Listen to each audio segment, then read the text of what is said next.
ভাই, নামাজ যদি আজকের থেকেই পড়তে বলি, আপনি বলবেন হুজুর এই ওয়াজ তো সবাই করে, লাভ নাই, নামাজ পড়তে পারুন না।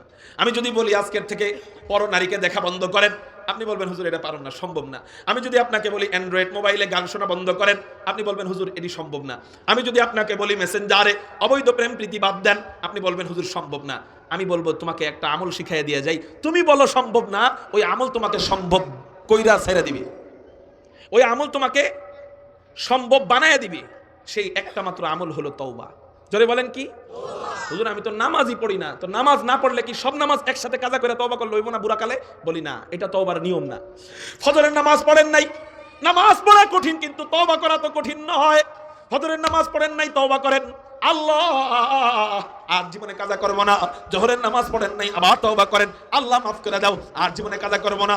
আবার আসর পড়েন নাই, তওবা করেন। আমি বলবো এরকম করে করে তওবা তওবা তওবা তওবা করতে থাকে, একদিন না একদিন দেখা যাবে এই তওবার কারণে, তওবা কে করে যে অনুশোচনা আসে যার ভিতরে, না রে আমি ভুল করে ফেলছি, আমি আর নামাজ কাজা করবো না, এই তওবার আমল, অনুশোচনার আমলটা আপনার ভিতরে রাখেন, আপনার আর নামাজ পড়তে হবে না। একদিন এই তওবাই আপনাকে ধাক্কায়া মসজিদে নিয়ে হাজির করবে। এই তওবাই একদিন আপনাকে নামাজি বানায় দিবে। এই জন্য বলেন ইনশাআল্লাহ, যুবক ভাইরা যারা গুনাহ থেকে দূরে থাকতে পারতেছি না, তাদেরকে একটা অ্যান্টিবায়োটিক দিয়া যাই ইনশাআল্লাহ। এটার উপর আমল করবেন, দেখবেন আর গান মজা লাগে না। এটার উপর আমল করবেন, দেখবেন আর মুভি নাটক ভালো লাগে না। এটার উপর আমল করবেন, দেখবেন বেনামাজি হয়ে থাকতে ভালো লাগে না। এটার উপর আমল করবেন, দেখবেন অবৈধ প্রেম আর মজা লাগে না। এটার উপর আমল করবেন, দেখবেন খারাপ কাজ আর মজা লাগে না। এটার উপর আমল করবেন, দেখবেন আর সিগারেট খাইতে মনে চাবে না। সেই একটা মাত্র আমল হলো আমার গুনাহ এবং তওবার মাঝখানে আমি 2 সেকেন্ডও দেরি করব না। যখনই গুনাহ তখনই তওবা, বলেন আমার সাথে, যখনই গুনাহ তখনই তওবা, বলেন। সাথে সাথে তওবা করলে, তসবিহ হাতে নিলে বন্ধুরা কেবল ইস হুজুর গোসাচ্ছে, কিন্তু তওবাটা যদি আপনি মুখে আস্তে আস্তে বলেন আল্লাহ মাফ করে দাও, এটা বন্ধুরা লজ্জা দিব আপনারে, বলেন। এই জন্য ভাই ইনশাআল্লাহ এই আমলটার উপর আমরা চালু থাকবো, এই আমলটাকে জারি রাখবো, বলেন ইনশাআল্লাহ। আল্লাহ তৌফিক দান করুক। এই হলো 8 নাম্বার দরজা। আলহামদুলিল্লাহ বলেন। হযরত চলে আসছেন, আমি আমার বয়ান গুছিয়ে আনতেছি, খুব সংক্ষেপে শেষ করে ফেলবো ইনশাআল্লাহ। তাহলে এই 8 গুণে গুণান্বিত মুমিনকে আল্লাহ 8 দরজা দিয়ে জান্নাতে প্রবেশ করাবেন। এখন আপনার মনে একটা প্রশ্ন জাগতে পারে, হুজুর একই ব্যক্তি কি 2-3টা দরজা তার জন্য খোলা থাকবে কিনা, 2-3 দরজা তার জন্য খোলা থাকবে কিনা? আমি বলবো হ্যাঁ, আপনি যদি 2 গুণ অর্জন করতে পারেন আপনার জন্য 2 দরজা খোলা। আপনি যদি 3 গুণ অর্জন করতে পারেন আপনার জন্য 3টা দরজা খোলা। আপনি যদি 4 গুণ অর্জন করতে পারেন আপনার জন্য 4টা দরজা খোলা। এখন প্রশ্ন করতে পারেন, হুজুর এমন কি কোনো বান্দা আছে কিনা যার জন্য আল্লাহ জান্নাতের 8টা দরজা খুলে রাখবে? এমন কোন বান্দা আছে যার জন্য আল্লাহ জান্নাতের এত বিশাল বিশাল দরজা 8টা খুলে রাখবে? উত্তর হলো হ্যাঁ, এমন বান্দা আছে। 2টা হাদিসের উপর আমলকারী বান্দা, একটা হলো বান্দা বান্দি সবাই, আর একটা হলো শুধু বান্দি। অর্থাৎ একটা আমল হলো মহিলা এবং পুরুষ সবার জন্য, আর একটা আমল হলো শুধু মহিলাদের জন্য। এই 2টা আমল, 2 হাদিসের উপর যদি কেউ আমল করে আল্লাহ পাক রব্বুল আলামিন তার জন্য জান্নাতের 8টা দরজা খোলা রাখবে। সেই যেই দরজা দিয়ে মনে চাবে সেই দরজা দিয়ে জান্নাতে প্রবেশ করবে। আমলগুলা বলবো বলবো যদি করেন তাহলে বলবো, করবেন না ইনশাআল্লাহ। 1 নাম্বার আমল হলো যেটা পুরুষ নারী সবার জন্য, সে আমলটা হলো সুন্দরভাবে ওযু করব। নবীজি বুখারী শরীফের মধ্যে জানায় দেয়, কোন ব্যক্তি যদি ভালোভাবে ওযু করে, হযরত এসে গেছে এই জন্য সুন্দরভাবে ওযু কাকে বলা হয় এটা আর আমি ব্যাখ্যা বিশ্লেষণ করে বুঝাই দিলাম না। আমাদের ওযুতে অনেক প্রবলেম আছে, এই জন্য আমরা কোন মসজিদের ইমাম সাহেবের থেকে সুন্নত তরিকায় ভালোভাবে ওযু করার নিয়ম জেনে নেব। ভালোভাবে ওযু করবে, এরপর নবীজি বলেন কালেমায়ে শাহাদাত পড়বে। এই ছোট্ট একটা আমল যে ব্যক্তি করবে আল্লাহ পাক রব্বুল আলামিন তার জন্য আল্লাহ জান্নাতের 8টা দরজাই খোলা রাখবে। সে যেই দরজা দিয়ে মনে চায় সেই দরজা দিয়ে জান্নাতে প্রবেশ করবে। ওযুর পরে কি পড়বো? কালেমায়ে শাহাদাত পড়বো। কালেমায়ে শাহাদাত বলেন তো সবাই, বলেন আশহাদু আল্লা ইলাহা ইল্লাল্লাহ ওয়া আশহাদু আন্না মুহাম্মাদান আবদুহু ওয়া রাসূলুহু সাল্লাল্লাহু আলাইহি ওয়াসাল্লাম। কালেমায়ে শাহাদাত পড়বো ওযুর পরে। এই হলো সবার জন্য আমল। এবার আসেন মহিলাদের জন্য একটা হাদিস আছে। নবীজি বলেন কোন মা বোন 4টা গুণ যদি অর্জন করে আল্লাহ তার জন্য জান্নাতের 8টা দরজা খোলা রাখবে। সেই যেই দরজা দিয়ে মনে চায় সেই দরজা দিয়ে জান্নাতে প্রবেশ করবে। মা বোনদের জন্য জান্নাতে যাওয়া সহজ বেশি, বলেন মা বোনদের জন্য জান্নাতে যাওয়া সহজ বেশি। আমাদের জন্য একটু কঠিন বেশি। সেটা কি? কখনো কখনো তাবলীগ করো, কখনো কখনো ইস্তেমায় যাও, কখনো কখনো বয়ানের ময়দানে আসো, কখনো কখনো গাশত করো, কখনো কখনো আল্লাহ আলাদের দরবারে যাও, কখনো কখনো আল্লাহ আলাদের খানকায় যাও, কখনো কখনো মাদ্রাসায় দান করো, কখনো কখনো একটা ইতিমের জিম্মাদারি নাও। পুরুষদের জন্য একটু কঠিন, কিন্তু মহিলাদের জন্য একেবারে নবীজি সহজ করে দিছে। কেন কেন কেন? কয় মা বোনরা হলো দুর্বল, বেশি ইবাদত চাপায় দিলে এরা সংসারিক কাজ করবে কখন, ইবাদত করবে কখন? এই জন্য মা বোনদের জন্য মাত্র 4টা গুণ। এই 4 গুণ যদি কোনো মা বোন অর্জন করে, আল্লাহ পাক রব্বুল আলামিন আলহামদুলিল্লাহি ওয়া কাফা ওয়া সালামুন আলা ইবাদিহিল্লাযীনা ইসতাফা সাল্লাল্লাহু তাআলা আলাইহি ওয়া আলা আলিহি ওয়া আসহাবিহি ওয়া বারাকা ওয়া সাল্লাম وبارك وسلم تسليما كثيرا كثيرا خصوصا على سيد المتقين والأبرار صاحب النبي في الغار والمزار أفضل الصحابة بالتحقيق خليفة النبي بلا فصل إمامنا أبي بكر الصديق وعلى الناطق بالصواب والعادل بالكتاب إمامنا بالحق عمر بن الخطاب وعلى صاحب الحياء وناشر القرآن الشهيد المظلوم حين تلاوة الفرقان إمامنا عثمان بن عفان وعلى صاحب السيف والقضاء وناشر العلم والهدى أسد الله الغالب إمامنا علي بن أبي طالب رضي الله تعالى عنهم أجمعين أما بعد فأعوذ بالله من الشيطان الرجيم بسم الله الرحمن الرحيم إن الذين آمنوا وعملوا الصالحات كانت لهم جنات الفردوس نزلا خالدين فيها لا يبغون عنها حولا قال سيدنا رسول الله صلى الله عليه وسلم ينادي المنادي إن لكم أن تصحوا فلا تسقموا أبدا وإن لكم أن تحيوا فلا تموتوا أبدا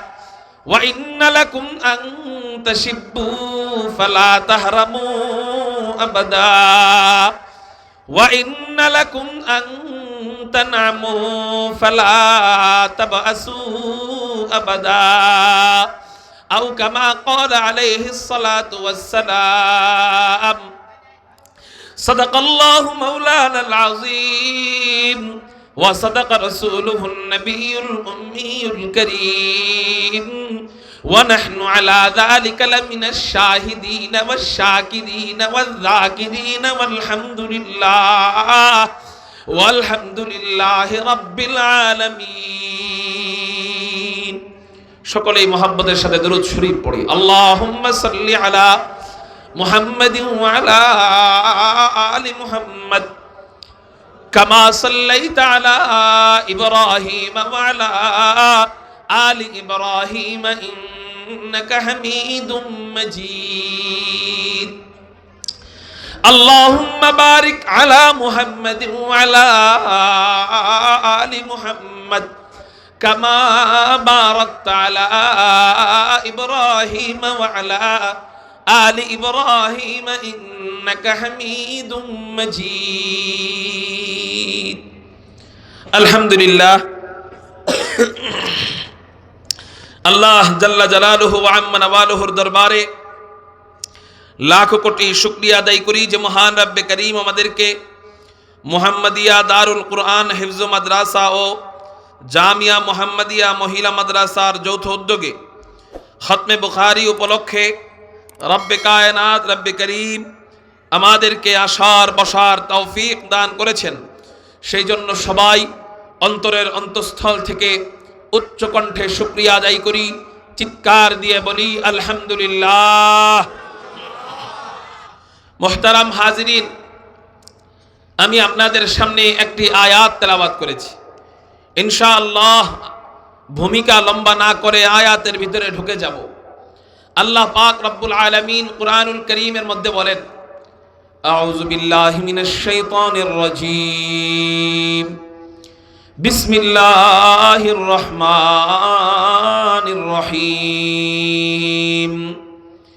ইন্নাল্লাযীনা আমানু ওয়া আমিলুস সালিহাতি কানাত লাহুম জান্নাতুল ফিরদাউসি নুজুলা খালিদিনা ফিহা লা ইয়াবগুনা আনহা হিওয়ালা। আল্লাহ বলেন, নিশ্চয়ই যারা ঈমান এনেছে এবং নেক আমল করেছে, এই দুই কাজ যারা করেছে তাদের জন্য আমি আল্লাহর পক্ষ থেকে পুরস্কার হলো, আমি আল্লাহ তাদের জন্য প্রস্তুত রেখেছি জান্নাতুল ফিরদাউস। একটু চিৎকার দিয়ে বলেন সুবহানাল্লাহ। এই আয়াতের ভিতরে বিষয় হলো তিনটা। জোরে বলেন কয়টা? এক নাম্বার বিষয় হলো ঈমান, দুই নাম্বার বিষয় হলো নেক আমল, তিন নাম্বার বিষয় হলো এই দুই কাজের বেতন। দুই কাজের বেতন, পুরস্কার, মজুরি। সেটা কি বলে? বেতন বলেন আর পুরস্কার বলেন আর মজুরি বলেন, যাই বলেন, এই দুই কাজের বেতন হলো জান্নাতুল ফিরদাউস, আট জান্নাতের সবচেয়ে বড় জান্নাত। চিৎকার দিয়ে সুবহানাল্লাহ। বেতন সম্পর্কে জানলে কাজের আগ্রহ বাড়ে, ঠিক না? বেতন যদি ভালো হয় কাজের আগ্রহ ভালো হবে, বেতন যদি খারাপ হয় কাজের আগ্রহ খারাপ হবে। আমরা বেতন সম্পর্কে জানি না, এজন্যই তো দাঁড়ায়া দাঁড়ায়া 5 ঘন্টা খেলা দেখতে পারি, কোমর ব্যথা করে না। কিন্তু দাঁড়ায়া দাঁড়ায়া 5 মিনিট নামাজ পড়লেই নাকি কোমর ব্যথা হয়ে যায়। আমরা বেতন সম্পর্কে জানি না, এই জন্যই তো বৃষ্টির মধ্যে ফুটবল খেলতে পারি, শীত লাগে না। কিন্তু শীতের দিনে 2 মিনিট কষ্ট করে ওযু করে নামাজ পড়তে আমাদের কষ্ট হয়ে যায়, ঠিক না বে ঠিক? কেন? জান্নাতের আকর্ষণ এটা আমাদের দিলের ভিতরে এখনো ঢুকে নেই। চলেন ও যুবক ভাই, দুনিয়ার অনেক আকর্ষণ তো দেখেছো, আজকে আলোচনার মাধ্যমে সংক্ষেপে বুঝায় দেওয়ার চেষ্টা করব জান্নাতের আকর্ষণ সম্পর্কে। আচ্ছা, আমি যদি আপনাদেরকে জান্নাত সম্পর্কে বুঝাই, আসল জান্নাত সম্পর্কে বুঝানো কারো দ্বারা সম্ভব? কেন সম্ভব না? এটা ছোট্ট একটা গল্পের মাধ্যমে বুঝাই। উদাহরণ, এক ছেলে তার উস্তাদের জন্য দুধ নিয়ে গেছে, এক পেয়ালা কি নিয়ে গেছে? দুধ। উস্তাদ হলো অন্ধ। উস্তাদ কি? ছাত্র বলতেছে, উস্তাদ আপনার জন্য দুধ নিয়ে আসছে। উস্তাদ অন্ধ, জীবনে দুধ দেখে নেই। ছাত্রকে বলে, বাবা দুধ নিয়ে আসছো, দুধ এটা আবার কেমন? ছাত্র বলে, উস্তাদ জি, দুধ হলো সাদা। দুধ কি? উস্তাদ তো অন্ধ, জীবনে তো সাদা দেখে নেই। এখন কয়, বাবা সাদা আবার কেমন? এখন ছাত্র কয়, হুজুর সাদা হলো বগের মতো। এখন উস্তাদ তো অন্ধ, জীবনে তো বগ দেখে নেই। এখন ছাত্রকে জিজ্ঞাসা করে, বাবা বগ আবার কেমন? এখন ছাত্র কয়, আচ্ছা মুশকিলে পড়লাম তো, কেমনে বুঝাই তারে বগ কেমন? হাত এমন করে কয়, উস্তাদ জি বগ এমন। এখন উস্তাদে তো অন্ধ, হাতায় টাতায় কয়, বাবা এটার মতনই দুধ, এটা খাইলে তো আমার গলা ঠেকে যাবে। কথা বুঝেন নাই? যে জীবনে দুধ দেখে নাই এরে আপনি দুধের মজা, যে জীবনে দুধ খায় নাই এরে আপনি দুধের স্বাদ বুঝাইতে পারবেন না। যে জীবনে মিষ্টি খায় নাই, হ্যাঁ যদি আপনারা কয় মিষ্টি কেমন, আপনি কেমন বুঝাইবেন? না তিতা, না চুকা, না ঝাল। হ্যাঁ ঝাল কইলে জালের দিকে মনোযোগ যাইব, তিতা কইলে তিতার দিকে মনোযোগ যাইব। আপনি বলবেন তিতা না, তারপরেও তিতার দিকে মনোযোগ যাবে, মনে হয় মিষ্টি তিতার কাছাকাছি। আপনি যদি বলেন যে পানির মতোও না, তাহলে এর মনোযোগ পানির দিকে যাইব, মনে হয় পানির কাছাকাছি। এইরকম হলো জান্নাতের বিষয়। দুনিয়ার বিষয় যদি বলে বোঝানো সম্ভব না হয়, যেই জান্নাত আমরা জীবনে দেখি নাই, সেই জান্নাতের কথা যতই বলে বুঝাই, এটা কি বোঝানো সম্ভব হবে? তারপরেও ওই যে বাচ্চার মতো বক দিয়ে যেমন একটু বোঝানোর চেষ্টা করে, নবীজি আমাদেরকে একটু বোঝানোর চেষ্টা করছে। ওইটাই আপনাদেরকে বলবো। জান্নাত কেমন? যেই জান্নাত আমাদেরকে ঈমান আমল এই দুই কাজের বিনিময় দিবে, সেই জান্নাতটা কেমন? তিরমিজি শরীফের হাদিস, হযরত আবু হুরায়রা রাদিয়াল্লাহু তাআলা আনহু নবীজিকে জিজ্ঞাসা করেন, ইয়া রাসূলুল্লাহ, ইয়া হাবিবাল্লাহ, আমরা যেই জান্নাতে যাব এই জান্নাতটা আল্লাহ কি দিয়া বানাইছেন? নবীজি বলেন, ও আবু হুরায়রা, আমরা যেই জান্নাতে যাব এই জান্নাতের দেওয়ালের ইট আল্লাহ বানিয়েছেন লাবিনাতুম মিন ফিদ্দাহ। আল্লাহ জান্নাতের কোন ইট জান্নাতি রূপা দিয়া বানান, ওয়া লাবিনাতুম মিন যাহাব। আল্লাহ জান্নাতের কোন ইট জান্নাতি স্বর্ণ দিয়া বানান। একটু চিৎকার দিয়া বলেন সুবহানাল্লাহ। জান্নাতের কোন ইট জান্নাতি রূপা দিয়া বানান, জান্নাতের কোন ইট জান্নাতি স্বর্ণ দিয়া বানান। শুধু তাই নয়, জান্নাতের ইটের মশলা আল্লাহ কি দিয়া বানায়? দুনিয়াতে ইটের মশলা বানানো হয়, সিমেন্টের বালু দেয়, এরপর সাধারণ বালু দেয়, এরপর পানি দেয়, এই তিনটা একত্রিত কইরা দুনিয়াতে ইটের মশলা বানানো হয়। কিন্তু জান্নাতের ইটের মশলা আল্লাহ কি দিয়া বানায়?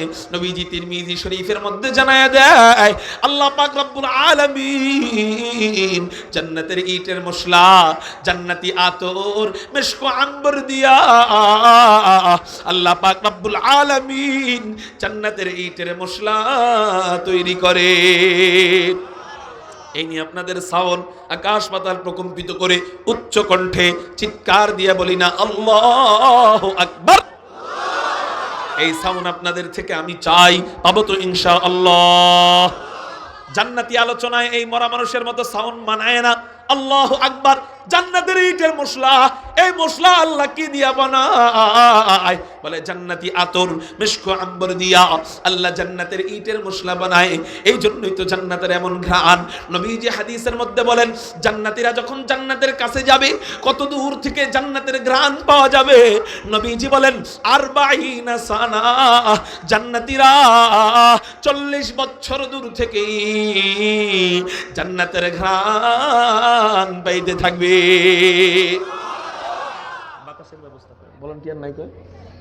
জান্নাতীরা 40 বছর দূর থেকে জান্নাতের ঘ্রাণ পাইতে থাকবে। আপনারা আমার দিকে খেয়াল করেন, আপনারা আমাকে বলেন, জান্নাতের বাহিরে ঘ্রাণ বেশি না ভিতরে ঘ্রাণ বেশি? কারণ জান্নাতীরা থাকবে কোথায়, বাহিরে না ভিতরে? ঘ্রাণ বেশি হলো ভিতরে। কিন্তু আপনি একটু কল্পনা করেন না, বাহিরে হলো হালকা ঘ্রাণ, হালকা ঘ্রাণই যদি এত হয়, জান্নাতের ভিতরে না জানি কেমন ঘ্রাণ হবে।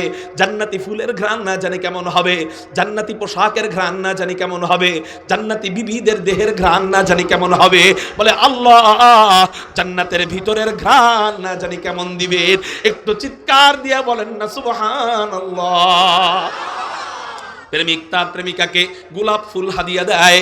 চিৎকার দিয়া বলেন কি হাদিয়া দেয়? গোলাপ হাদিয়া দেয়। এই গোলাপের কারণে প্রেমিকাকে আগের থেকে মোহাব্বত বাড়ায়া দেয়। আরে আরো তো কত ফুল আছে, ওগুলা দেওয়ার কারণে মোহাব্বত বাড়ে না। রজনীগন্ধা ফুল আছে, ওগুলা দিবেন তো ছুঁড়ে ফেলাইয়া দিবে। শাপলা ফুল আছে, কইব তুমি আমার লেগে নি শাপলা নিয়ে আইছো, ভালোবাসার প্রতীক হিসাবে নি শাপলা দিছো তুমি, শাপলা তো খাওয়ানোর জিনিস, ঠিক না? এটা নিয়ে তুমি আমার জন্য আনছো। অন্যান্য ফুল দিলে এত মোহাব্বত বাড়ে না, কিন্তু গোলাপ দিলে মোহাব্বত বাড়ে কেন? এই গোলাপের একটা যোগ্যতা আছে, এই যোগ্যতার কারণে একজন আরেকজনকে গোলাপ দিলে ভালোবাসা আগের থেকে ডাবল হয়ে যায়। সেই যোগ্যতাটা কি?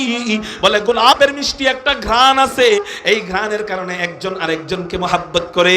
আচ্ছা, ঘ্রাণের কারণে যদি একজন আরেকজনকে এতটা মোহাব্বত করতে পারে, তাহলে ঘ্রাণের জন্য তো 1 নাম্বার মোহাব্বত করার দরকার ছিল তোমার আমার আল্লাহকে। আল্লাহ কেমন ঘ্রাণ রেখা দিছে? গোলাপের ঘ্রাণ 1 হাত দূরে নিলে ঘ্রাণ পাওয়া যায় না, নাকের কাছে আনলে ঘ্রাণ পাওয়া যায়। 1 হাত দূরে নিলে ঘ্রাণ পাওয়া যায় না, নাকের কাছে আনলে ঘ্রাণ পাওয়া যায়। এই এতটুকু ঘ্রাণের জন্যই যদি এত মোহাব্বত হয়, তাহলে জান্নাতের ঘ্রাণ কেমন হবে? বলে জান্নাতের বাহিরের ঘ্রাণ কমপক্ষে 40 বছর দূর থেকে পাওয়া যাবে। এবার একটু বলেন না, তাহলে ওই মালিককে আমাদের জন্য কতটা মোহাব্বত করা দরকার? আল্লাহ আমাদেরকে আল্লাহকে মোহাব্বত করার তৌফিক দান করুক, বলি আমিন। এবার আল্লাহ বলেন, তাহলে আমরা জানতে পারলাম জান্নাতের ইট কি দিয়ে বানানো, জান্নাতটা কি দিয়ে বানানো, জান্নাতের মশলা কি দিয়ে বানানো, জান্নাতের ঘ্রাণ কত দূর থেকে পাওয়া যায়। এবার আমরা জানবো, আল্লাহ কুরআনুল কারীমের মধ্যে বলেন, ওয়াসিকাল্লাযীনা তাকাউ রাব্বাহুম ইলাল জান্নাতি যুমারা। মুত্তাকি বান্দাদেরকে দলে দলে জান্নাতের দিকে নিয়ে যাওয়া হবে। মুত্তাকি বান্দারা জান্নাতের কাছে যাবে, হাত্তা ইযা জাউহা, যখন জান্নাতের কাছে যাবে জান্নাতের সবগুলা দরজা খুলে যখন জান্নাতের কাছে আসবে, ওয়া ফুতিহাত আবওয়াবুহা, জান্নাতের সবগুলা দরজা খুলে দেওয়া হবে। একটু চিৎকার দিয়া বলেন সুবহানাল্লাহ। জান্নাতের দরজা কয়টা? বুখারী শরীফের হাদিস, ফিল জান্নাতি সামানিয়াতু আবওয়াবিন, জান্নাতের দরজা 8টা। চিৎকার দিয়া বলেন কয়টা? জান্নাতের দরজা 8টা। 1 নম্বর দরজার নাম বাবুস সালাহ, 2 নম্বর দরজার নাম বাবুল জিহাদ, 3 নম্বর দরজার নাম বাবুর রায়্যান, 4 নম্বর দরজার নাম বাবুস শাফাআহ, 5 নম্বর দরজার নাম বাবুস সাদাকাহ, 6 নম্বর দরজার নাম বাবুল কাযিমিনাল গায়যা ওয়াল আফিনা আনিন নাস, 7 নম্বর দরজার নাম বাবুর রাদি, 8 নম্বর দরজার নাম বাবুত তাওবা। একটু চিৎকার দিয়া বলেন সুবহানাল্লাহ। এই হলো জান্নাতের দরজা, এক এক দরজার নাম। এবার আসেন জান্নাতের দরজা কত বড় বড়। নবীজি হাদিসের মধ্যে বলেন জান্নাতের দরজা কত বড় বড়। আপনারা আমার দিকে লক্ষ্য করেন, আপনারা আমার দিকে খেয়াল করেন, জান্নাতের দরজা কত বড়।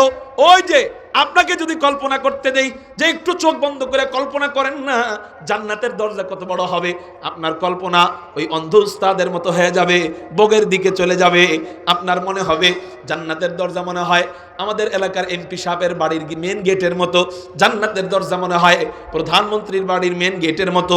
বলে এই হলো আপনার কল্পনা, কিন্তু নবীজি হাদিসের মধ্যে জানায়া দেয় জান্নাতের দরজা কত বড়। বলে লম্বার অবস্থা আমি জানি না, কিন্তু জান্নাতের দরজার পাশ কতটুকু নবীজি হাদিসের মধ্যে জানায়া দেয় জান্নাতের দরজার পাশ এক সাইড থেকে আরেক সাইডের মাঝখানের দূরত্ব এটাও 40 বছরের রাস্তা। একটু চিৎকার দিয়া বলেন না সুবহানাল্লাহ।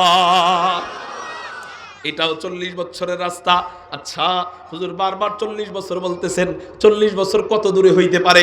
আপনাকে আমি বলি জান্নাতি 40 বছর আর দুনিয়ার 40 বছর এক হবে, আখিরাতের 40 বছর আর দুনিয়ার 40 বছর কখনো এক হবে? কেন এক হবে না? আল্লাহ পাক রব্বুল আলামিন জানায় দেয় আখিরাতের একদিন আর দুনিয়ার কয় হাজার বছরের সমান। আমি বলবো না, উলামায়ে কেরাম জবাব দেন। আখিরাতের একদিন দুনিয়ার কয় হাজার বছরের সমান? সবাই বলেন 50,000। আখিরাতের একদিন দুনিয়ার 50,000 বছরের সমান। আপনি এবার একটু কল্পনা করেন না, আখিরাতের একদিন যদি দুনিয়ার 50,000 বছরের সমান হয় তাহলে আখিরাতের 40 বছর দুনিয়ার কয়েক কোটি বছরের সমান হবে। ঠিক না ঠিক? এত লম্বা পথ আল্লাহ পাক রব্বুল আলামিন, এত বড় 40 বছরের রাস্তার মতো মোটা জান্নাতের গেট রাখবেন। এবার আসেন দুনিয়ার 40 বছরের রাস্তা কত বড় হইতে পারে? আখিরাতের 40 বছর দুনিয়ার 40 বছর মিলবে না। তারপরেও ওই যে ছাত্রের মতো একটু বুঝানোর চেষ্টা করি, বক দিয়া যেমন দুধের উদাহরণ বুঝায় ওইরকম একটু বুঝানোর চেষ্টা করি, মিলবে না তাও বুঝাই। আল্লাহ যেন আমাদেরকে জান্নাতে বাস্তবে নিয়ে দেখার তৌফিক দান করেন, সবাই বলি আমিন। দুনিয়ার 40 বছর কত দূরের পথ, চলেন আপনাদের সাথে আমরা হিসাব করি। বাংলাদেশ থেকে বিমান রওনা দেয়, আমেরিকায় বিমান পৌঁছায় মাত্র 24 ঘন্টা সময় লাগে। আমেরিকা আর বাংলাদেশের কথা কেন বললাম? বলে পুরা পৃথিবী, গোলাকার পৃথিবী 51 কোটি 10 লক্ষ বর্গ কিলোমিটার। এই পৃথিবীটা 51 কোটি 10 লক্ষ বর্গ কিলোমিটার। এই পৃথিবীর এক প্রান্ত থেকে আরেক প্রান্ত, মনে করেন বাংলাদেশ এখানে, উল্টা সাইড আরেক প্রান্ত আমেরিকা। বাংলাদেশ থেকে বিমান রওনা দেয় পুরা 51 কোটি 10 লক্ষ বর্গ কিলোমিটার পৃথিবী ভ্রমণ কইরা আমেরিকায় পৌঁছাইতে বিমানের সময় লাগে 24 ঘন্টা। জোরে বলেন কয় ঘন্টা? তাহলে আমাদের দুনিয়ার হিসাব মোতাবেক এক পৃথিবী 24 ঘন্টায় ভ্রমণ করা যায়, এক পৃথিবী 24 ঘন্টায় ভ্রমণ করা যায়। তাহলে 24 ঘন্টায় এক পৃথিবী, 24 ঘন্টায় 2 পৃথিবী, 24 ঘন্টায় 3 পৃথিবী, 124 ঘন্টায় 100 পৃথিবী ভ্রমণ করা যাবে, 1024 ঘন্টায় 1000 পৃথিবী ভ্রমণ করা যাবে।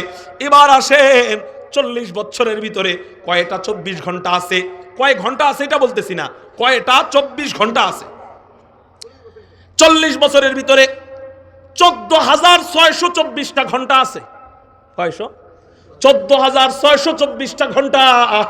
তার মানে হলো 14,600 পৃথিবী 40 বছর যদি বিমানকে ভ্রমণ করতে দেওয়া হয়, 40 বছর যদি লাগাতার বিমান ছোটে, কথার কথা হিসাবের জন্য বলতেছি, এটা তো সম্ভব না আসলে, উদাহরণের জন্য বলতেছি, একটা বিমান যদি বিরতিহীনভাবে একই গতিতে 40 বছর পর্যন্ত ছোটে, যত দূর যায় ঠেকবে, এখান থেকে একটা পৃথিবী শুরু করবে, 14,600 নাম্বার পৃথিবীতে যায় বিমান ল্যান্ড করবে।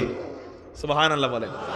তাহলে 40 বছরের দুনিয়াবি হিসাব হলো কমপক্ষে 14,600 পৃথিবীর সমান।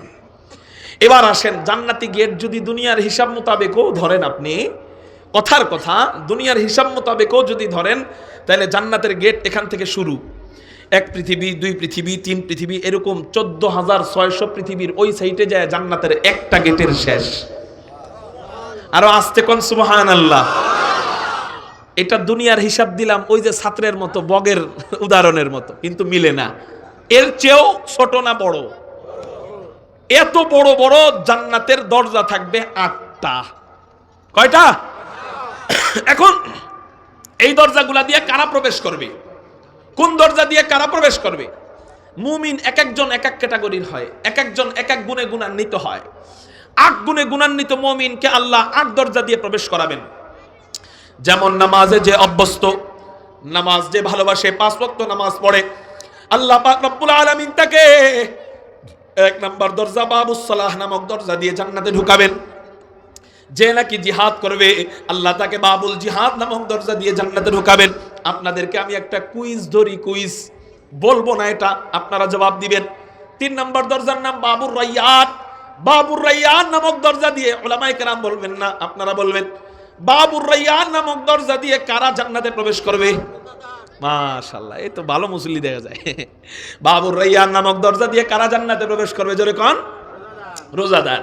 এরপর 4 নাম্বার বাবুস সাদাকা, যে নাকি যাকাত দেয়, সদকা ঠিকমতো আদায় করে, আল্লাহ তাদেরকে বাবুস সাদাকা নামক দরজা দিয়ে জান্নাতে ঢুকাবেন। 4 নাম্বার গেল। 5 নাম্বার বাবুস শাফাআহ, যারা শুধু নবীজির সুপারিশের বরকতে জান্নাতে যাবে, আল্লাহ পাক রব্বুল আলামিন তাদেরকে বাবুস শাফাআহ নামক দরজা দিয়ে জান্নাতে ঢুকাবেন। এরপরে 6 নাম্বার বাবুল কাযিমিনাল গায়যা ওয়াল আফিনা আনিন নাস, রাগের সময় রাগকে কন্ট্রোল করবে, অপরাধের সময় অপরাধীকে ক্ষমা করে দিবে, আল্লাহ পাক রব্বুল আলামিন তাদেরকে বাবুল কাযিমিনাল গায়যা ওয়াল আফিনা আনিন নাস এই দরজা দিয়ে জান্নাতে প্রবেশ করবেন। মিয়া, এই গুণ অনেকেই অর্জন করতে পারে না, আপনি অর্জন করে দেখায় দেন। রাগ উঠলে রাগকে কন্ট্রোল করবেন, অপরাধী আপনার সামনে ধরা খেলে অপরাধীকে মাফ করে দিবেন। হুজুর, আমি তো কোনো বিচার সালিশ করি না, আমার সামনে তো কেউ অপরাধ করে না। আমি বলবো, আর কেউ যদি না করে, অন্তত আপনার বিবি আপনার সামনে থাকে, বিবি যদি কোনো অপরাধ করেও ফেলে, মানুষ তো ভুল হইতে পারে, বিবিকে আপনি ক্ষমা করে দেন, আল্লাহ পাক রব্বুল আলামিন এই উসিলায় আপনাকে বাবুল কাযিমিনাল গায়যা ওয়াল আফিনা আনিন নাস এই দরজা দিয়ে জান্নাতে ঢুকাবে। এরপর 7 নম্বর দরজা বাবুর রাদি, এই দরজা দিয়ে তারা প্রবেশ করবে যাদের উপর আল্লাহ সন্তুষ্ট এবং যারা আল্লাহর উপর সন্তুষ্ট, অর্থাৎ রাদিয়াল্লাহু আনহুম ওয়া রাদু আন, আল্লাহ তাদেরকে ওই দরজা দিয়ে প্রবেশ করাবেন। 8 নম্বর দরজার নাম বাবুত তাওবা, তাওবা নামক দরজা দিয়ে কাদেরকে প্রবেশ করাবেন? যারা জীবনে নেক আমল বেশি একটা করে নাই, কিন্তু তওবার আমল চালু ছিল, তওবা ঠিক মতো করতো, গুনাহ হয়ে গেলেই আল্লাহকে বলতো, আল্লাহ আমারে মাফ করে দিও, আমি আর গুনাহ করব না। আবার গুনাহ করছে, আবারও তওবা করতো, আবারও গুনাহ করছে, আবারও তওবা করতো। আল্লাহ পাক রব্বুল আলামিন তাদেরকে এতটা বেশি ভালোবাসেন যে তাদের জন্য একটা স্পেশাল আলাদা দরজা রাইখা দিয়েছে। বলে, আমার এই বান্দা অনেক গুনাহ করার পরেও একটা মাত্র আমল করার কারণে, সেই একটা মাত্র আমল হলো তওবা, এই কারণে আমি আল্লাহ বাবুত তওবা নামক দরজা রাইখা দিলাম। এই দরজা দিয়ে তওবাকারী বান্দাদেরকে জান্নাতে ঢুকায় দিবে। এজন্য ভাই, নামাজ যদি আজকের থেকেই পড়তে বলি, আপনি বলবেন, হুজুর এই ওয়াজ তো সবাই করে, লাভ নাই, নামাজ পড়তে পারুন না। আমি যদি বলি আজকের থেকে পর নারীকে দেখা বন্ধ করেন, আপনি বলবেন, হুজুর এটা পারুন না, সম্ভব না। আমি যদি আপনাকে বলি অ্যান্ড্রয়েড মোবাইলে গান শোনা বন্ধ করেন, আপনি বলবেন, হুজুর এটি সম্ভব না। আমি যদি আপনাকে বলি মেসেঞ্জারে অবৈধ প্রেম প্রীতি বাদ দেন, আপনি বলবেন, হুজুর সম্ভব না। আমি বলবো, তোমাকে একটা আমল শিখাই দিয়ে যাই, তুমি বলো সম্ভব না, ওই আমল তোমাকে সম্ভব কইরা ছেড়ে দিবে, ওই আমল তোমাকে সম্ভব বানায় দিবে। সেই একটা মাত্র আমল হলো তওবা। জোরে বলেন কি? হুজুর আমি তো নামাজই পড়ি না, তো নামাজ না পড়লে কি সব নামাজ একসাথে কাজা করে তওবা করলে হইব না বুড়াকালে? বলি না, এটা তওবার নিয়ম না। ফজরের নামাজ পড়েন নাই, নামাজ পড়া কঠিন কিন্তু তওবা করা তো কঠিন নয়। ফজরের নামাজ পড়েন নাই, তওবা করেন, আল্লাহ আর জীবনে কাজা করব না। জোহরের নামাজ পড়েন নাই, আবার তওবা করেন, আল্লাহ মাফ করে দাও, আর জীবনে কাজা করব না। আবার আসর পড়েন নাই, তওবা করেন। আমি বলবো এরকম করে করে তওবা তওবা তওবা তওবা করতে থাকে, একদিন না একদিন দেখা যাবে এই তওবার কারণে, তওবা কে করে যে অনুশোচনা আসে যার ভিতরে, না রে আমি ভুল করে ফেলছি, আমি আর নামাজ কাজা করব না, এই তওবার আমল, অনুশোচনার আমলটা আপনার ভিতরে রাখেন, আপনার আর নামাজ পড়তে হবে না। একদিন এই তওবাই আপনাকে ধাক্কায়া মসজিদে নিয়ে হাজির করবে। এই তওবাই একদিন আপনাকে নামাজি বানায় দিবে। এই জন্য বলেন ইনশাআল্লাহ যুবক ভাইরা যারা গুনাহ থেকে দূরে থাকতে পারতেছি না, তাদেরকে একটা অ্যান্টিবায়োটিক দিয়া যায় ইনশাআল্লাহ। এটার উপর আমল করবেন, দেখবেন আর গান মজা লাগে না। এটার উপর আমল করবেন, দেখবেন আর মুভি নাটক ভালো লাগে না। এটার উপর আমল করবেন, দেখবেন বেনামাজি হয়ে থাকতে ভালো লাগে না। এটার উপর আমল করবেন, দেখবেন অবৈধ প্রেম আর মজা লাগে না। এটার উপর আমল করবেন, দেখবেন খারাপ কাজ আর মজা লাগে না। এটার উপর আমল করবেন, দেখবেন আর সিগারেট খাইতে মনে চবে না। সেই একটা মাত্র আমল হলো আমার গুনাহ এবং তওবার মাঝখানে আমি 2 সেকেন্ডও দেরি করব না। যখনই গুনাহ তখনই তওবা, বলেন আমার সাথে, যখনই গুনাহ তখনই তওবা, বলেন। সাথে সাথে তওবা করলে তসবিহ হাতে নিলে বন্ধুরা কেবল ইস হুজুর গোসাচ্ছে, কিন্তু তওবাটা যদি আপনি মুখে আস্তে আস্তে বলেন আল্লাহ মাফ করে দাও, এটা বন্ধুরা লজ্জা দিব আপনারে, বলেন। এই জন্য ভাই ইনশাআল্লাহ এই আমলটার উপর আমরা চালু থাকবো, এই আমলটাকে জারি রাখবো, বলেন ইনশাআল্লাহ। আল্লাহ তৌফিক দান করুক। এই হলো 8 নাম্বার দরজা। আলহামদুলিল্লাহ বলেন। হযরত চলে আসছেন, আমি আমার বয়ান গুছিয়ে আনতেছি, খুব সংক্ষেপে শেষ করে ফেলবো ইনশাআল্লাহ। তাহলে এই 8 গুণে গুণান্বিত মুমিনকে আল্লাহ 8 দরজা দিয়ে জান্নাতে প্রবেশ করাবেন। এখন আপনার মনে একটা প্রশ্ন জাগতে পারে, হুজুর একই ব্যক্তি কি 2-3টা দরজা তার জন্য খোলা থাকবে কিনা, 2-3 দরজা তার জন্য খোলা থাকবে কিনা? আমি বলবো হ্যাঁ, আপনি যদি 2 গুণ অর্জন করতে পারেন আপনার জন্য 2 দরজা খোলা। আপনি যদি 3 গুণ অর্জন করতে পারেন আপনার জন্য 3টা দরজা খোলা। আপনি যদি 4 গুণ অর্জন করতে পারেন আপনার জন্য 4টা দরজা খোলা। এখন প্রশ্ন করতে পারেন, হুজুর এমন কি কোনো বান্দা আছে কিনা যার জন্য আল্লাহ জান্নাতের 8টা দরজা খুলে রাখবে? এমন কোন বান্দা আছে যার জন্য আল্লাহ জান্নাতের এত বিশাল বিশাল দরজা 8টা খুলে রাখবে? উত্তর হলো হ্যাঁ, এমন বান্দা আছে। 2টা হাদিসের উপর আমলকারী বান্দা, একটা হলো বান্দা বান্দি সবাই, আর একটা হলো শুধু বান্দি। অর্থাৎ একটা আমল হলো মহিলা এবং পুরুষ সবার জন্য, আর একটা আমল হলো শুধু মহিলাদের জন্য। এই 2টা আমল 2 হাদিসের উপর যদি কেউ আমল করে আল্লাহ পাক রব্বুল আলামিন তার জন্য জান্নাতের 8টা দরজা খোলা রাখবে। সেই যেই দরজা দিয়ে মনে চাবে সেই দরজা দিয়ে জান্নাতে প্রবেশ করবে। আমলগুলা বলবো বলবো যদি করেন তাহলে বলবো, করবেন না ইনশাআল্লাহ। 1 নাম্বার আমল হলো যেটা পুরুষ নারী সবার জন্য, সে আমলটা হলো সুন্দরভাবে ওযু করব। নবীজি বুখারী শরীফের মধ্যে জানায় দেয়, কোন ব্যক্তি যদি ভালোভাবে ওযু করে, হযরত এসে গেছে এই জন্য সুন্দরভাবে ওযু কাকে বলা হয় এটা আর আমি ব্যাখ্যা বিশ্লেষণ করে বুঝাই দিলাম না। আমাদের ওযুতে অনেক প্রবলেম আছে, এই জন্য আমরা কোন মসজিদের ইমাম সাহেবের থেকে সুন্নত তরিকায় ভালোভাবে ওযু করার নিয়ম জেনে নিব। ভালোভাবে ওযু করবে, এরপর নবীজি বলেন কালেমায়ে শাহাদাত পড়বে। এই ছোট্ট একটা আমল যে ব্যক্তি করবে আল্লাহ পাক রব্বুল আলামিন তার জন্য আল্লাহ জান্নাতের 8টা দরজাই খোলা রাখবে। সে যেই দরজা দিয়ে মনে চায় সেই দরজা দিয়ে জান্নাতে প্রবেশ করবে। ওযুর পরে কি পড়ব? কালেমায়ে শাহাদাত পড়ব। কালেমায়ে শাহাদাত বলেন তো সবাই বলেন, আশহাদু আল্লা ইলাহা ইল্লাল্লাহ ওয়া আশহাদু আন্না মুহাম্মাদান আবদুহু ওয়া রাসূলুহু সাল্লাল্লাহু আলাইহি ওয়াসাল্লাম।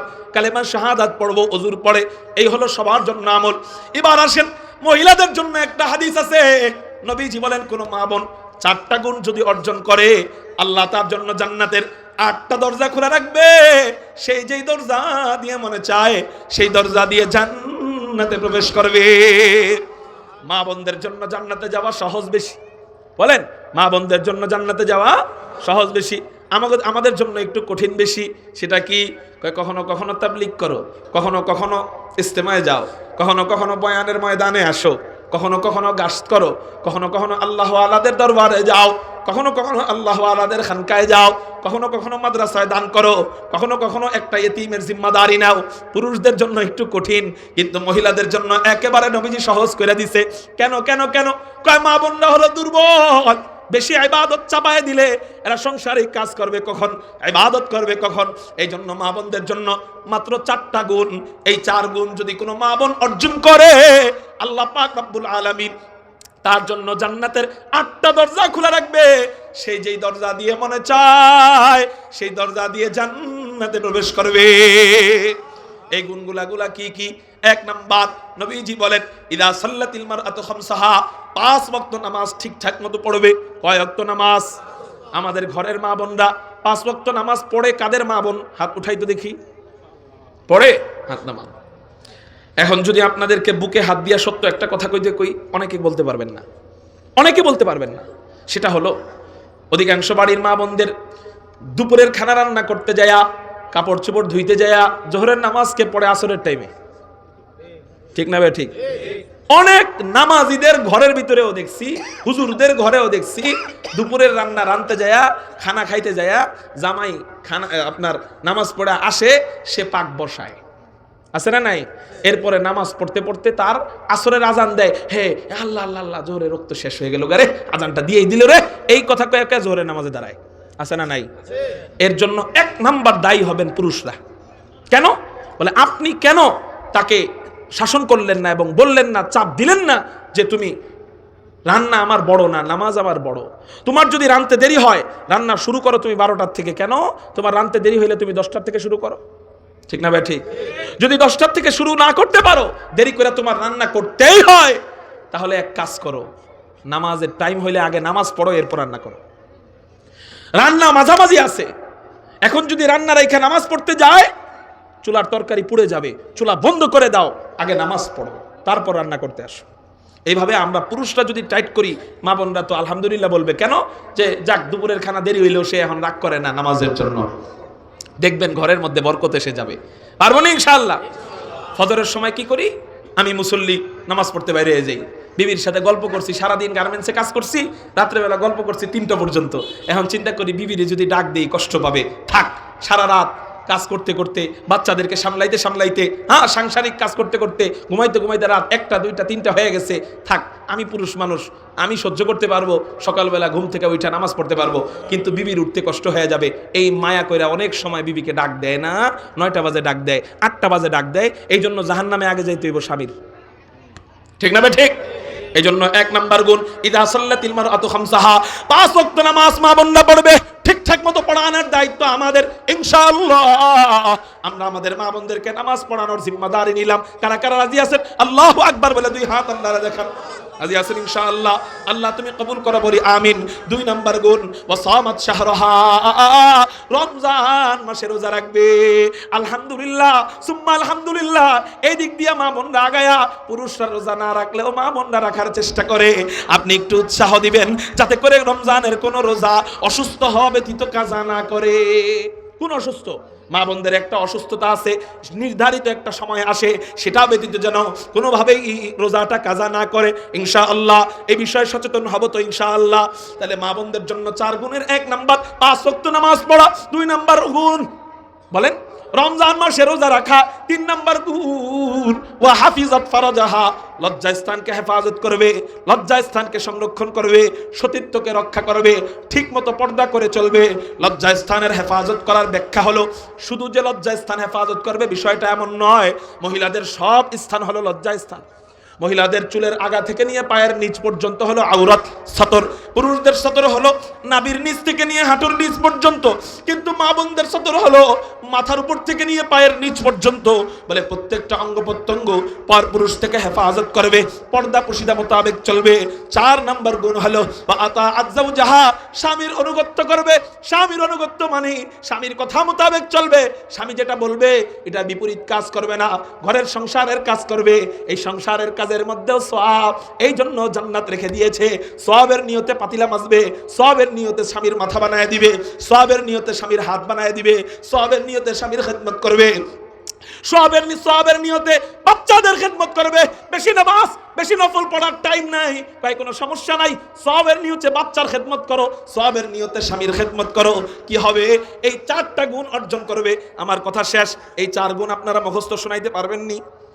1 নাম্বার কি, জোরে বলেন? 2 নাম্বার কি?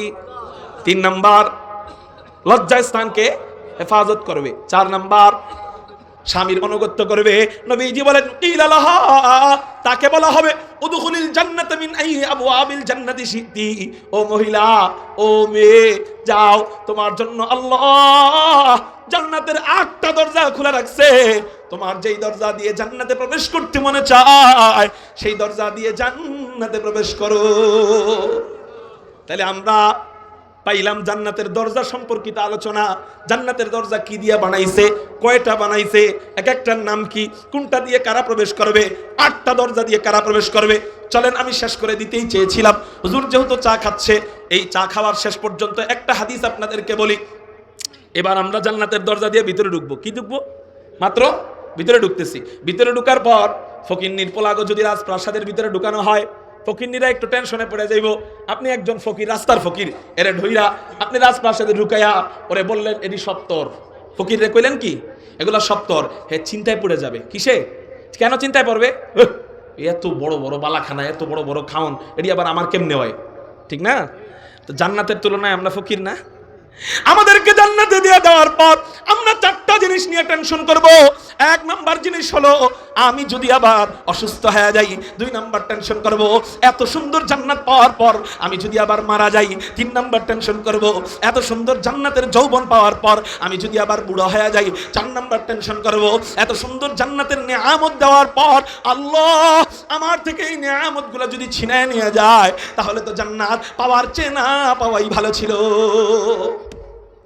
মানুষের স্বভাবজাতগত অভ্যাস এই 4 জিনিস নিয়ে টেনশনে পড়ে যাবে। এই টেনশন দূর করার জন্য আল্লাহ ঘোষকের মাধ্যমে ঘোষণা দেওয়াবেন। মুসলিম শরীফের হাদিসের মধ্যে নবীজি বলেন, ঘোষক ঘোষণা দিবে, ইউনাদিল মুনাদি ইন্না লাকুম আন তাসিহু ফালা তাসকামু আবাদা ওয়া ইন্না লাকুম আন তাহইয়াউ ফালা তামুতু আবাদা ওয়া ইন্না লাকুম আন তাশিব্বু ফালা তাহরামু আবাদা ওয়া ইন্না লাকুম আন তানামু ফালা তাবাসু আবাদা। 1 নাম্বার, ও জান্নাতীরা, তুমি টেনশন করতেছো তুমি আবার অসুস্থ হয়ে যাও কিনা। শোনো শোনো শোনো, ইন্নালাকুম আন তাসিহু ফালা তাসকামু আবাদা। ও জান্নাতীরা শোনো, জান্নাতের মধ্যে সুস্থতার সহিত ঢুকছো, টেনশনের দরকার নাই। খাসি একসাথে কয় কেজি খাইবা খাও, আর হার্ট ব্লক হবে না। গরু একসাথে কয় কেজি খাইবা খাও, আর কখনো চর্বি আসবে না। মিষ্টি একসাথে কয় কেজি খাইবা খাও, আর জীবনে ডায়াবেটিস হবে না। ওয়া ইন্নালাকুম আন তাসিহু ফালা তাসকামু আবাদা। আল্লাহর যেমন কোনো শেষ নাই, তোমাদের সুস্থতারও শেষ হবে না। আদি অনন্তকাল জান্নাতের মধ্যে সুস্থ থাকবা। একটু চিৎকার দিয়া বলেন সুবহানাল্লাহ। 2 নাম্বার টেনশন, যদি আবার মইরা যায়, আল্লাহ পাক রব্বুল আলামিন এই ভয় দূর করার জন্য জাহান্নামীদের এবং জান্নাতীদের মাঝখানে মরণটাকে দুম্বার আকৃতি বানাবেন। জাহান্নামীরা কানবে, আল্লাহ মরণ দাও, মরণ দাও, মরণ দাও। জান্নাতীরা বলবে, আল্লাহ মরণ দিও না, মরণ দিও না, মরণ দিও না। একই জিনিস নিয়া দুই গ্রুপ কানবে, একটায় চাইবে আরেকটা বলবে দিও না। সুবহানাল্লাহ বলে। এই দুনো গ্রুপের ভয় আশঙ্কা দূর করার জন্য আল্লাহ মরণটাকে একটা দুম্বার আকৃতি দান করবেন। এই দুম্বার আকৃতি দান করে জান্নাত এবং জাহান্নামের মাঝখানে রাইখা এই মরণটাকে জবাই দিবে। সুবহানাল্লাহ বলেন। এই মরণটাকে জবাই দিয়া আল্লাহ জান্নাতীদেরকে ডাক দিয়া বলবেন, ইয়া আহলাল জান্নাহ, হে জান্নাতীরা শোনো, মরণের মরণ হয়ে গেছে। জাহান্নামীদেরকে বলবেন, ইয়া আহলান নার, হে জাহান্নামীরা শোনো, মরণের মরণ হয়ে গেছে, আর জীবনে তোমরা মরবা না। এটা দেখা জাহান্নামীরা কান্না বাড়ায় দিবে, এটা দেখা জান্নাতীদের ভয় দূর হয়ে যাবে। এবার ফেরেশতারা ঘোষণা দিবে, ওয়া ইন্নালাকুম আন তাহইয়াউ ফালা তামুতু আবাদা। আর জীবনে তোমরা মরবা না। আল্লাহর যেমন কোনো শেষ নাই, তোমাদের কোনো শেষ হবে না। খালিদিনা ফিহা আবাদা, আদি অনন্তকাল তোমরা জান্নাতে থাকবা। একটু চিৎকার দিয়া বলেন সুবহানাল্লাহ। 3 নাম্বার টেনশন করবে, আল্লাহ যে যৌবন দান করছে, যে যৌবন মানে 30 থেকে 33 বছরের যুবক থাকবে। জোরে বলেন সুবহানাল্লাহ। আল্লাহ পাক রব্বুল আলামিন যে যৌবন জান্নাতীদেরকে দিবেন, দুনিয়ার সব পুরুষের শক্তি যদি একত্রিত করা হয়, জান্নাতি একজন পুরুষের শক্তি যদি আলাদা করা হয়, বলে দুনিয়ার সবার চেয়ে জান্নাতি একজন পুরুষের শক্তি 1000 গুণ বেশি হবে।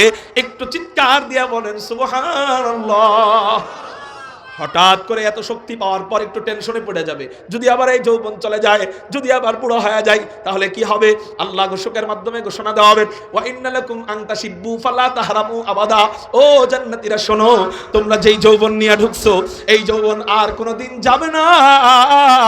এই যৌবন আদি অনন্তকাল থাকবে, আর জীবনে কখনো বুড়া হইবা না। একটু চিৎকার দিয়া বলেন সুবহানাল্লাহ।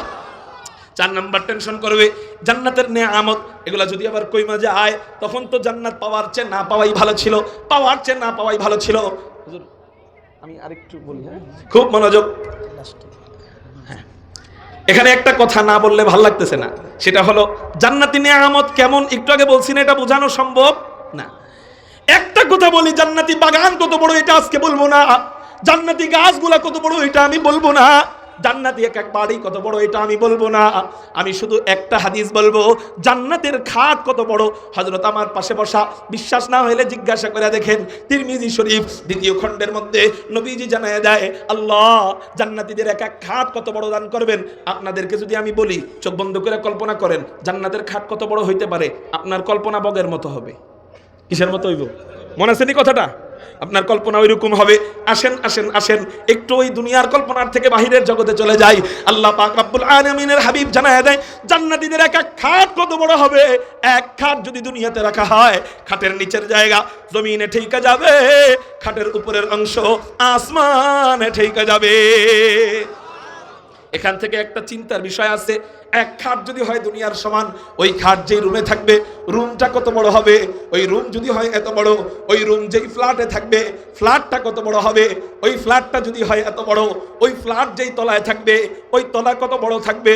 ওই এক তলা যদি এত বড় হয়, এই যে মাদ্রাসা মুহাম্মাদিয়া দারুল কুরআন হিফজ মাদ্রাসা এবং জামিয়া মুহাম্মাদিয়া মহিলা মাদ্রাসা, এই মাদ্রাসাগুলায় আপনাদের সন্তানরা যখন হাফেজ হবে এবং হাফেজা হবে, আল্লাহ পাক রব্বুল আলামিন জান্নাতে যাওয়ার আগেই হাশরের ময়দানে ঘোষণা দিয়ে দিবে, এক এক আয়াত তেলাওয়াত করো, এক এক আয়াতের বিনিময়ে এক এক তলা বিল্ডিং এর মালিক হও।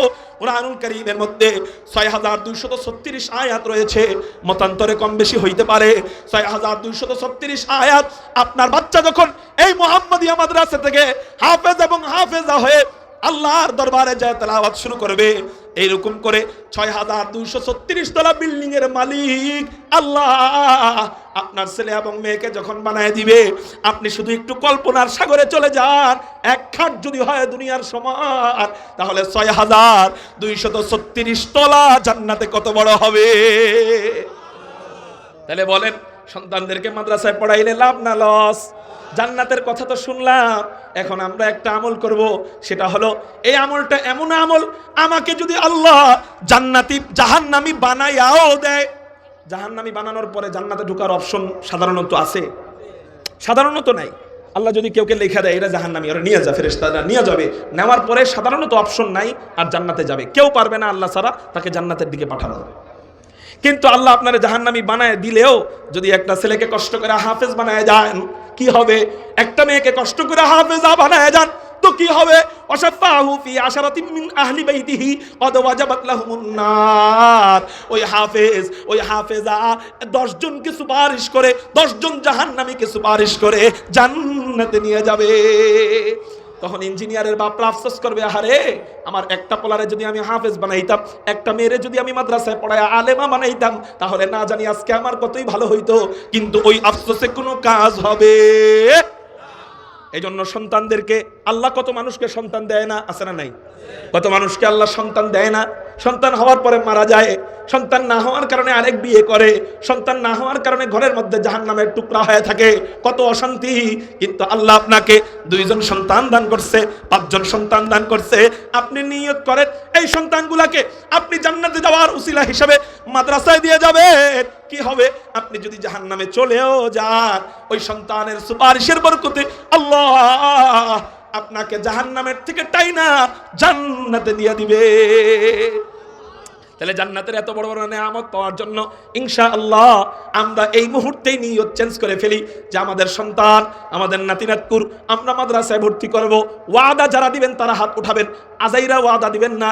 যারা ওয়াদা দেওয়ার নিয়ত করবেন তারা হাত উঠাবেন। কারা কারা সন্তানদেরকে মাদ্রাসায় পড়াবো? আল্লাহু আকবার বলে দুই হাত আল্লাহরে দেখাই। ওরা ইনশাআল্লাহ। আল্লাহ তুমি কবুল করো, বলি আমিন। শেষ কথা, শেষ।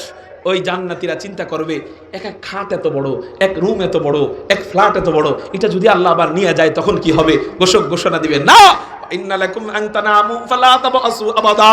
এই নেয়ামত আর জীবনে শেষ হবে না, আদি অনন্তকাল এই নেয়ামত থাকবে, বরং বাড়তেই থাকবে।